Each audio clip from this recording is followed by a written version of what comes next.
Hi friends, আমরা অনেকেই বিভিন্ন রকমের পিৎজা খেয়ে থাকি, তাই একবার হলো এই মিক্স স্প্রাইটটা ট্রাই করে দেখুন, দারুণ লাগবে। এটা বানানোর জন্য আমি এখানে 2 কাপ ময়দা নিয়ে নিয়েছি। ময়দাটা নুন আর সাদা তেল দিয়ে ভালো করে মেখে নেবো।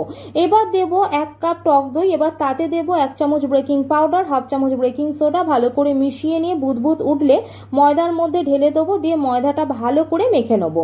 ময়দাটা মাখা হয়ে গেলে রিফাইন্ড অয়েল ওপরে ছড়িয়ে ময়দার ডোটার ওপর ভালো করে হাতে করে মাখিয়ে নেবো, নিয়ে 10 থেকে 15 মিনিট ময়দাটা চাপা দিয়ে রেখে দেবো। এইদিকে কড়াইতে 2 চামচ সাদা তেল দিয়ে পেঁয়াজের কুচিতে একটু নাড়াচাড়া করে নেবো। পেঁয়াজটা একটু সফট হয়ে এলে দেবো 2 চামচ আদা রসুনের পেস্ট, ভালো করে কষিয়ে নিয়ে দেবো চিকেনের কিমাটা, নাড়াচাড়া করে নিয়ে 5 মিনিট চাপা দিয়ে কুক করে নেবো। চাপা খুলে দেবো 1 চামচ সয়া সস, 1 চামচ টমেটো সস, নুন আর চিনি দিয়ে ভালো করে মিশিয়ে নেবো। দেবো টমেটো কুচি, ক্যাপসিকাম কুচি দিয়ে ভালো করে মিশিয়ে নেবো, নিয়ে চিলি ফ্লেক্স আর অরগ্যানো দিয়ে নাড়াচাড়া করে চাপা দিয়ে চিকেনটা সিদ্ধ করে নেবো। এবারে নাড়াচাড়া করে চিকেনের কিমাটা ভালো করে একদম ঝরঝরে করে পুরটা বানিয়ে নেবো। এবার মাইক্রোওভেনে তাতে ময়দার একটা ডো নিয়ে সেটাকে হাতে করে ভালো করে ছড়িয়ে নেবো।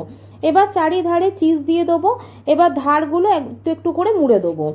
ভালো করে ধারগুলো মুড়ে দেবেন। এবারে কাঁটা চামচ দিয়ে মাঝখানটা গর্ত করে দেবো এবং মাঝখানে চিকেনের পুরটা দিয়ে দেবো।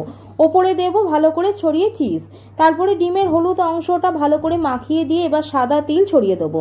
মাইক্রোওভেনে 180 ডিগ্রি টেম্পারেচারে 25 মিনিট বেক করে নিলেই রেডি আমাদের মিক্স স্প্রাইট, যেটা খেতে কিন্তু দারুণ লাগে।